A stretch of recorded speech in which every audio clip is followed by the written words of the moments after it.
So like most Destiny players right now, I've been playing the new dungeon, Warlord's Ruin, a ton since it dropped this past Friday. And I could confidently say that the dungeon team has once again done a great job. It was a blast to play blind on launch day, and it continues to be fun in each playthrough. So what about the design of the dungeon makes it so good? Let's talk about that. Hey everyone, I'm Rzeki, and welcome to my design analysis of the Warlord's Ruin dungeon in Destiny 2. If this is your first time watching one of my videos, thanks for stopping in. We do weekly Destiny 2 design videos here, so if you have a design itch that needs to be scratched, don't forget to like and subscribe to get more of these videos sent straight into your YouTube feed. I don't have any other announcements, and I think this video might end up being a longer one, so let's just hop right into talking about the dungeon. I'm going to be discussing the encounters and mechanics of this dungeon in detail, so if you have not yet played the dungeon and do not want to be spoiled, this is your warning. Play the dungeon, then come back to this video. I'll be waiting. Finish the dungeon? Great. We can start talking about it. Much like my video about Root of Nightmares, I'll be talking about each encounter in their own section, starting with a quick overview of how each encounter works, and then I'll talk about why a mechanic is good or bad. I'll also have some general dungeon feedback at the end, so stay tuned for that. For a dungeon to be really good, it needs to have a few key components.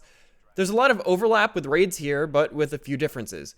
Dungeons should be relatively short in duration, as in they should take approximately 45 minutes to an hour on average, with some fire teams being able to complete them faster, while some being a bit slower. Dungeons should also be fair to complete, both with a fire team of 3 or solo. I'm not really going to count duos here, although it's possible. The solo dungeon experience shouldn't be easy, but it shouldn't feel like a complete slog either.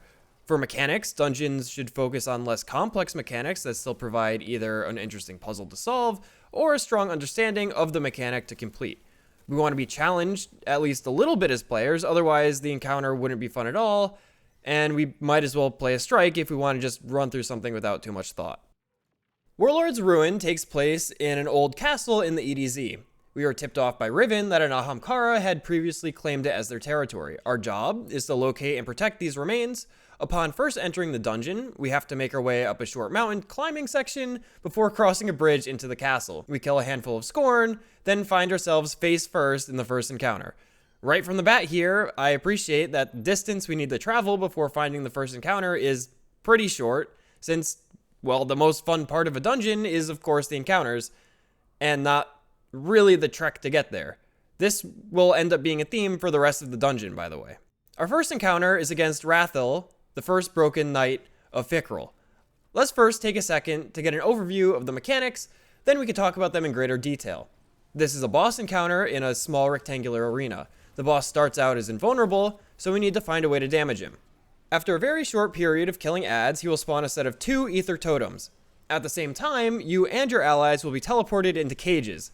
There will be 3 taken eyes spawned near each cage, and killing all 3 near your cage will release you. If you do not break out in time, you'll be killed. Once out of the cage, you'll need to stand close to those ether totems. Each one will have a visible ring around them to stand inside. After channeling for a short time, they will glow blue with wish energy, and Rathl's shield will be removed. Note that you have a wish imminent buff on the side of the screen with a countdown. You'll need to capture at least 1 totem before this timer expires to damage the boss. Capturing both totems will extend the DPS phase, and capturing none will leave the boss invulnerable. Rinse and repeat until the boss is defeated. This is a pretty simple encounter since there are not a ton of moving parts. The main thing I look for in the first encounter of any dungeon or raid is for the encounter to teach us the main mechanics that will be used for the rest of the activity. In this case, our main mechanic is the wish empowerment, and in this particular encounter, we are using the ether totems to accomplish this. This is a fairly easy to understand mechanic. The boss is immune, capturing the points make the boss not immune. Is also something that the players need to interact with, so they need to be able to pay attention to when the totems spawn, as well as the timer they have for capturing them. This also works well for any number of players, since there are a number of totems that spawn, so either multiple players could capture multiple totems at once, or a solo player could capture 1 totem at a time. Notably, the solo player will need to keep a closer eye on the wish timer to make sure they capture both totems within the same time limit if they want the extended DPS phase. The cage is unique to this encounter, although I think it would have been fun to bring it forward to other encounters as well. A lot of dungeons failed to have a real wipe mechanic, so having something that provides some urgency to overcome is a nice addition, even if it's not that hard of one to overcome. For a team of 3, you could also help teammates to break out of their cage if they need help. The urgency here is also increased by the wish timer, since being in the cage for too long will make it difficult to capture both ether totems in time. I like how this encounter has a heavy emphasis on time management, and it makes the encounter feel faster and even maybe a bit more chaotic than in previous dungeons. The boss itself is nothing too special. He's really just a big scorn. His health pool is fairly small, and I'm pretty sure on our day 1 blind run, we two-faced him pretty easily. The challenge in this encounter comes from the higher enemy density and the time constraints on each phase. Speaking of enemy density, this dungeon as a whole has a pretty high volume of regular and yellow bar adds, so your neutral game is pretty important throughout the dungeon. This encounter is just the beginning, and each subsequent encounter will also test your neutral game skills more as you progress. I think this is a great introductory encounter and provides enough for both solo and fireteam play. It teaches the main mechanics of the dungeon well, and also prepares you for the time management and neutral game requirements of the upcoming encounters. Following Rathl, we have a traversal section, but first we're put in jail. To get our loot for beating the first boss, we need to break out. Each player is placed in their own cell and has a view of different interactable locks. Correctly activating the locks will open everyone's door. Solo players will be able to freely move between all the cells. On our first playthrough, we were stuck in jail for at least 20 minutes, but I think it was 30. I'd have to check the VOD. As a side note, I was starting to feel really claustrophobic in this part, and it was making me extremely uncomfortable. If you do end up going and watching my VOD from our day 1, you'll probably see me getting visibly uncomfortable. I saw a lot of other teams online also got stuck here. I know another group of my friends were stuck there for 30 minutes. The issue here is twofold. The number one issue here is that the interactable objects are nearly unnoticeable. Unless you know what to look for, there's no real clues as to what the objects are. The other issue is understanding how to actually open the locks. The key is to turn X number of locks clockwise and Y number of locks counterclockwise. This is kind of shown to players through tick marks on the ground in 2 of the cells, but again, unless you know what the ticks mean, you'll just ignore them like my team did. We thought they were just environment art. By the way, shout out to Hurt Chain in my chat on our day 1 who helped us solve it. We probably would have been stuck there for even longer otherwise. There should be no reason that the answer to solve a simple puzzle like this is so hard to uncover, or at least it shouldn't be hard to find the pieces of the puzzle. I think adding some more visual indicators onto the locks, or making it more clear how to actually rotate the locks, like making the ticks more obvious, would have fixed this section. The reason I'm spending so much time on this is that going between encounters should be pretty straightforward. You want players to spend time in the fun parts of the dungeon, not stuck in jail or in the in-betweens. It's the same reason players have an issue with the underwater sections in Ghosts of the Deep. It takes too long, or maybe it's just too annoying to move to the next encounter. In short, all they had to do here was just add some more visual clarity, and it would have been fine. Also, another side note, this is really only an issue on your first playthrough of the dungeon, and subsequent playthroughs you're not going to have a problem because you already know how to solve it. So take all of this with a grain of salt. The rest of this traversal section is a cool little maze with some spike traps and mimic chests. It's definitely silly on a first playthrough, especially when your buddy gets caught in a mimic chest after saying, "Ooh, I wonder if this one's the secret chest." Subsequent playthroughs, you probably won't be caught by any of the traps, which is fine. Overall, this is a nice short section, and then we are immediately presented with the next encounter. I definitely appreciate the length of these traversal sections, since, again, we want players to be in the encounters, not walking around aimlessly for a while. Our second encounter is the Locus of Wailing Grief, another boss fight. Again, let's get a brief overview of the mechanics, and then we can go into detail on everything. This fight takes place at the top of one of the castle spires. The boss is a large taken ogre that sits on the far side of the room. Just like the first boss, the Locus is also going to start off immune. As you may have guessed, we will once again be utilizing the wish buff and the ether totems to remove the boss's shield, just like in the first encounter. In order to spawn our ether totems, we first have to destroy the floating taken eyes around the boss. Once we destroy all the eyes and the totems spawn, the arena will be surrounded in a snowstorm similar to the Exo challenges and Deepstone Crypt. Lit torches are placed around the circumference of the arena and provide safety from the biting cold debuff caused by the snowstorm. In addition to this, a pair of mini bosses will spawn near both ether totems on either side of the arena. Defeating a mini boss will drop an additional ether totem. Successfully capturing A single totem will spawn a single solar charge after the snowstorm ends. If you capture all 4 totems, you will spawn 4 solar charges, 1 per totem. These charges are the key to entering DPS phase. Surrounding the boss are 4 unlit braziers. Use each solar charge to light each brazier. After lighting all 4, DPS begins. The boss will only be damageable when standing within a lit brazier, and each will be put out after short duration. Teams will have to coordinate to make sure that they only use a single brazier at a time to make sure that they have the maximum amount of time for the DPS phase.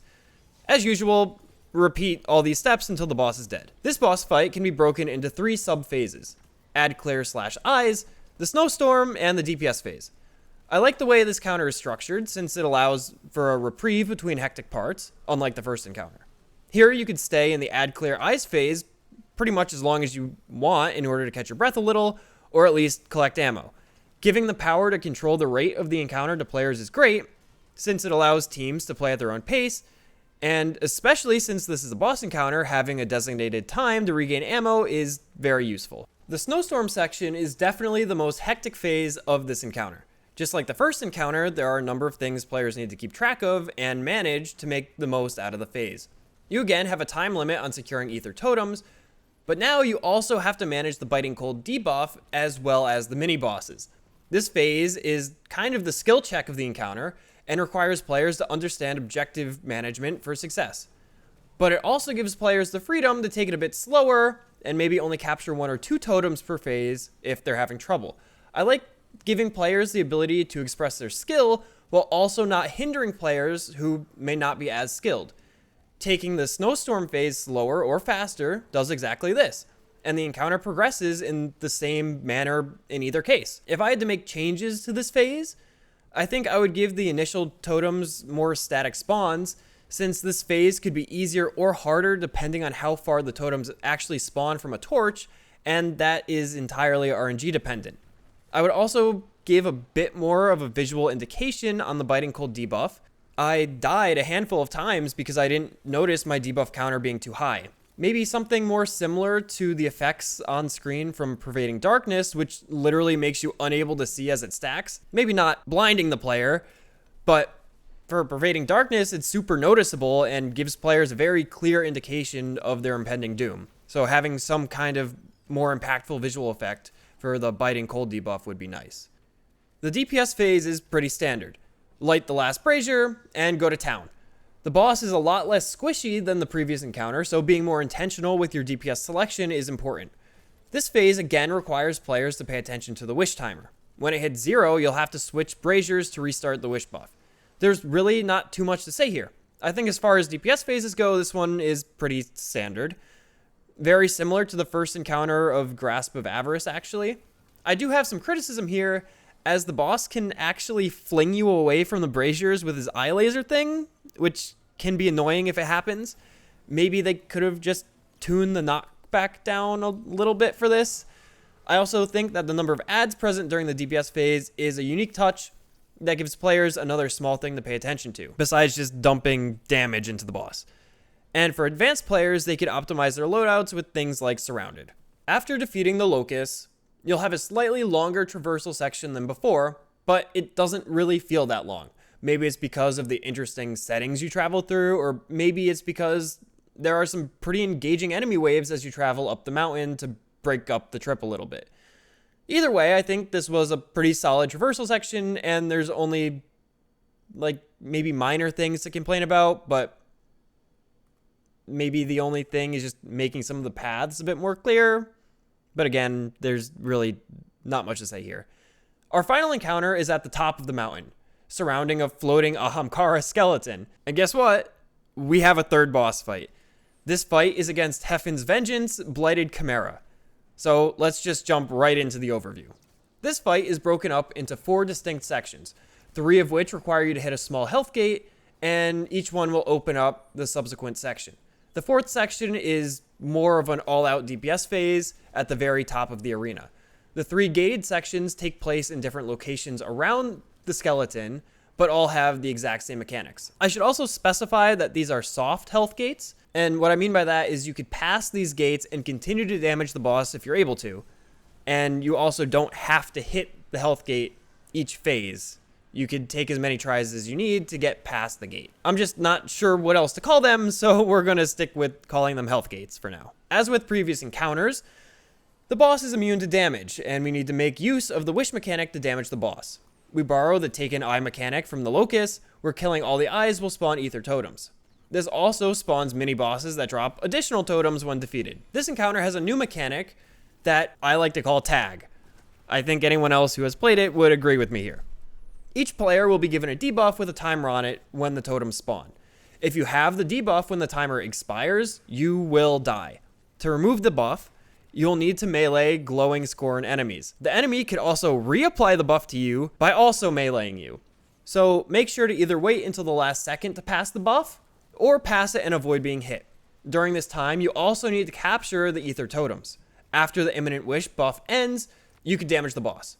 Reaching the health gate on the boss will move you to the next section of the arena after a short time. You can repeat this section as much as you need in order to reach the health gate, and there's no limit on attempts. Completing all 3 sections will allow you to enter free DPS phase. In this section of the arena, there are, again, 3 subsections that you have to deal with. And after a short period of time, the section you start in will become blighted, forcing you to move to a different section.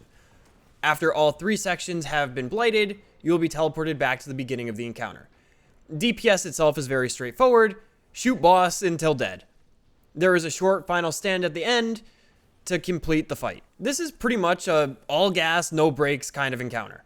You have control over the spawning of ether totems again, but the number of adds and the random blight pools that spawn around the arena make it very difficult to have a break, even if you want to. I think this is perfectly fine for a final boss, as this is the fight that should really test the player's abilities. This fight also does a great job of making use of all the mechanics we've learned up until this point. By now, we're accustomed to dealing with the immune bosses using wishes, and we know how to create the wish buff. During the tag phase, players again really have to pay attention to the mechanics of the fight for success. Not only do you have a time limit on collecting the ether totems, but now that time limit is actually lethal. So you need to have mastered the time management during previous encounters to succeed here. Great evolution of the mechanic. I'm not sure if relying on an enemy to lose the buff is the best choice, since the locations of the totems versus the enemy spawns can really screw you over if you're not careful. Again, maybe static spawns for the enemies or something along those lines could help. I'm not 100% sure here. Maybe we just need more predictable AI pathing and spawns for the tag scorn, but I'm really not sure. I do like this mechanic. I just think there are a couple things that could be tweaked to make it more consistent. I also like the way the health gates are handled on the boss. Most players will barely meet the damage check and will be forced to go from section to section to section. This is not a bad thing. That's how the encounter is intended to be completed. The flip side here is that, again, highly skilled players can damage the boss as much as possible per section and can really chunk the boss down before the true DPS phase begins. Like previously, this encounter gives players the chance to have or show their skill expression and doesn't punish less skilled players for not doing it. Now that we've gone through all of the encounters and my thoughts on the design of them, I have some general feedback on everything as a whole. I noticed very quickly that this dungeon must have been Bungie's test for creating encounters that hinder the use of Well of Radiance and Ward of Dawn. Only the first boss is immobile enough to make use out of Well and Bubble, with the 2 remaining bosses literally moving you around every few seconds, preventing you from staying inside a well. Not only does this mean that Bungie doesn't need to design the fights around the benefits of Well and Bubble, but it also allows those classes to play literally any subclass they want. And on my first run, our Warlock player didn't even put Well on at all. Really good stuff here. Finally opening up players to not being chained to a set of subclasses is a great shift in boss design. Speaking of giving players choices, the bosses also don't demand a particular DPS loadout. You want to use rockets? Sure. Linears? Sure. What about swords? Go for it.